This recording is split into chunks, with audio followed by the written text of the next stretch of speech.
Halo teman buku semuanya, balik lagi di channel teman buku. Kali ini aku mau ngebahas buku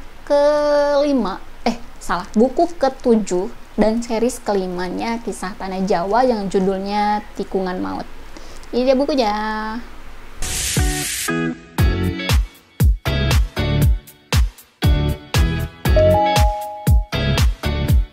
Sebelum kita ngebahas isinya, aku mau ngebahas dulu covernya. Ini tuh covernya bagus banget sih menurutku. Ini ada dua sosok di sini yang merupakan kembar, dan sosoknya ini ada yang satunya solid dan satunya lagi transparan. Kupikir ini kayaknya hantunya deh. Terus ada bola-bola api di sini, banaspati. Terus ada bus yang terbakar di belakangnya. Terus ada juga kayak hantu-hantu gitu di belakang, hantu-hantu anak SMA. Di sini tanah-tanah, terus ada gundukan berceceran kayak Walkman, buku, kertas dan sebagainya. Ada ini tuh lambang KTJ di sini. Terus ada tikungan maut, di bawahnya jerit penumpang ditelan api. Mungkin aku coba baca dulu sedikit blurnya yang ada di sini ya. Rabu malam 8 Oktober 2003 jadi hari terakhir bagi Wati dan juga teman-temannya yang kembali dari study tour ke Bali. Bus mereka terbakar dan meledak setelah dihantam dua truk di depan pintu PLTU Paiton, Jawa Timur. Jadi kayak gitu blurbnya. Nanti kita langsung masuk aja ke isi bukunya. Di awal-awal di sini di buku ini menceritakan tentang mitos-mitos di jalan. Jadi kayak mitos kalau di jalan itu di sekitaran rel kereta api itu nggak boleh meleng karena ada hantu budak. Terus kalau di jalan tol juga itu nggak boleh meleng karena bisa aja ada hantu yang bisa, bukan hantu tapi jin yang bisa mengaburkan pandangan, atau mungkin jin-jin yang tiba-tiba lewat lagi nyebrang. Terus ada juga yang klakson 3 kali. Terus ada juga yang kalau misalkan nabrak kucing itu harus segera dikuburkan dengan layak, kalau enggak nanti jadi sial. Nah, awal-awal di buku ini tuh kayak mitos-mitos di jalan gitu, kayak perkenalan mitos di jalan. Terus lanjut ke cerita si tikungan mautnya. Jadi ceritanya ini Wati sama Wita ini kembar identik, dan namanya kembar identik tuh biasanya mereka punya kekuatan batin. Ya, batinnya tuh lebih kuat gitu mereka tuh antara satu sama lain. Dan si Wita sama Wati ini mereka ikut tur ke Bali bersama rombongan sekolahnya. Jadi ada 3 bis. Wati itu ada di bis kedua dan Wita ada di bis ketiga. Sebenarnya pada saat awal perjalanan, jadi perjalanan berangkat tuh ada hal yang aneh. Jadi kacanya di bis ketiga tempatnya Wita itu dia retak tiba-tiba, nggak ada angin, nggak ada hujan, tiba-tiba retak. Tapi ya oke, maksudnya nggak begitu dihiraukan. Akhirnya mereka nyebrang main-main di Bali. Di Bali pun sebenarnya ada kejadian aneh, ada anak yang kesurupan. Setelah beres tuh kesurupannya, besoknya pulang. Pada saat perjalanan pulang, ini Wita sama Wati ini ada kayak kontak batin. Kayaknya dia tuh pengen si Wita ini pengen ngajak Wati buat masuk ke bisnya, bis ketiga. Tapi kayak mungkin emang udah takdir kali ya, jadi kayak ya udahlah mungkin nggak apa-apa, kali aja si Wati ini pisah dari aku. Jadi ada pemikiran kayak gitu, dan aku nyontek antara Wati sama Wita. Jadi si Wati ini juga sama gitu, pemikirannya sama. Oke, sekilas info, Wati ini merupakan adiknya dan Wita adalah kakaknya, dan Wati ini yang merupakan jadi korban. Nah, Wati ini Wita ini ya kakaknya, ini adiknya. Dan si Wati ini ada di bus kedua, dan kebetulan si bus kedua ini tuh dia nyimpang dulu di SPBU yang akhirnya jadi ketinggalan. Dan inilah yang menjadi tragedinya. Jadi mereka tuh udah ketinggalan jauh si bis yang kedua ini. Pada saat tikungan dekat PLTU Paiton, mereka ditabrak sama 2 truk. Jadi awal mulanya tuh sebenarnya ada klakson dulu. Nah, ini yang aku agak siwar, apa klaksonnya itu dari si bus yang ditumpangin Wati atau dari truknya. ada klakson dulu sebenarnya, terus tiba-tiba ada truk yang nyambar dari depan, bras gitu kan. Anak-anak udah mulai panik nih, mau keluar dari pintu belakang, ada yang nyambar dari pintu belakang, brak, lagi truk lagi. Terus dari depan langsung ada api nyambar sampai ke belakang.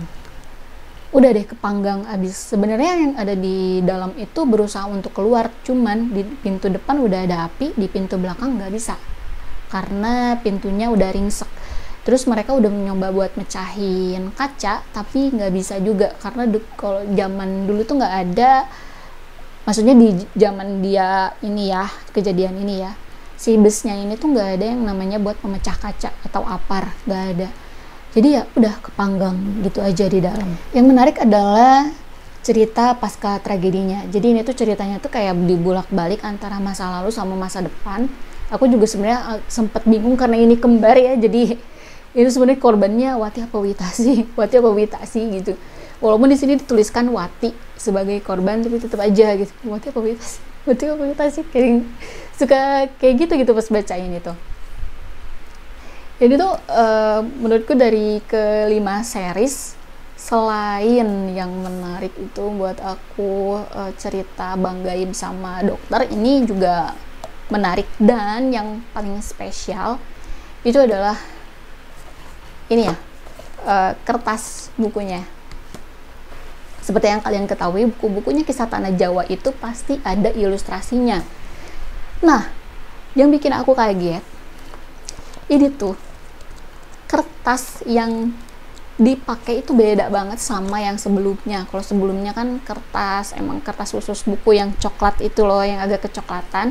Kalau ini dia agak tebal, terus warnanya juga beda. Kalau misalkan aku lihat di channelnya Rio Odestila, dia tuh sempat nyinggung juga kertasnya. Kertasnya beda, katanya ini tuh kertasnya kayak kertas jenis art paper. Aku sebenarnya nggak paham itu jenis apa. Aku nggak mendalami kertas-kertas ya. Saya aku nggak paham ini jenisnya apa, tapi pengalaman aku baca ini tuh kertasnya tuh lebih tebal, lebih kaku, dan juga kalau misalkan gambar tuh lebih hidup gitu. Ini contohnya, ini kalau yang nggak ada warnanya ya. Terus ada juga yang udah ada warnanya. Oke, yang ini dia. Nah ini, wow, bagus banget kan. Jadi warna-warnanya tuh lebih nonjol gitu, lebih bagus aja. Terus ntar aku cari dulu yang ada warnanya. Nah ini sosok Wati, yang merupakan korbannya, lebih menonjol, lebih detailnya tuh lebih kerasa gitu. Terus ini juga nih Wati dan Wita. Nih, kalau teman-teman baca ini pasti ngerasa beda. Cuman aku nggak tahu ya, ini kan karena aku belinya pas PO, aku nggak tahu kalau cetakan setelah PO bakalan kayak gini juga atau enggak. Aku juga kemarin nggak sempet nengok-nengok juga karena dipikir ya udah sih udah punya gitu, jadi nggak sempet nengok-nengok juga kemarin di toko buku.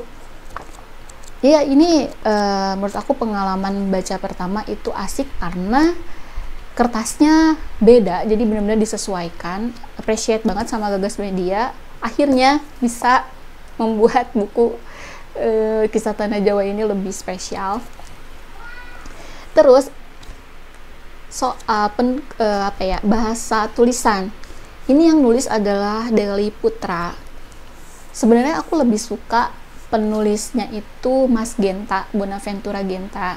Dia tuh pengambilan diksi dan bahasanya tuh lebih asik gitu. Tapi ternyata Mas Deli ini sekarang tuh kayak pemilihan diksinya tuh lebih bagus gitu. Jadi ya lebih asik aja jadi ceritanya gitu, lebih terkesan, dramanya tuh lebih dapet gitu, kesan ya pesan-pesan yang terserat dari si antara Wati sama Wita ini tuh lebih dapet aja sih, sedih-sedihnya juga dapet gitu. Terus apa lagi ya dari sekian dari sekian tulisan ini tuh menurutku ini diakibatkan karena adanya si Banaspati ini. Pokoknya ada hubungannya sama si Banaspati. Tapi aku nggak ngerti kenapa si standing karakternya ini Kuyang apa Leak ya? Leak. Ya Leak. Ya Leak. Ini Leak Bali. Kenapa standing karakternya Leak? Apa mungkin karena mereka liburan di Bali, terus ada salah satu temennya yang kesurupan Leak? I don't know. Tapi kayaknya kalau untuk kecelakaannya nggak berhubungan dengan Leak deh. Sepertinya ya, karena di covernya sendiri nggak ada Leaknya. Tapi ada Banaspati. Gitu. Apalagi ya bisa aku ceritain di sini selain aku takjub sama sekarang kualitas bukunya sekarang. Nah ini nih, kalian bisa lihat, wow, keren banget kan? Gitu, keren emang sekarang tuh, appreciate banget. Mudah-mudahan lah ya di next buku Kisah Tanah Jawa bakalan kayak gini lagi. Oke, paling segitu dulu aja review buku Kisah Tanah Jawa Tikungan Maut kali ini. Thank you banget yang udah nontonin. Sampai jumpa di video selanjutnya. Bye-bye.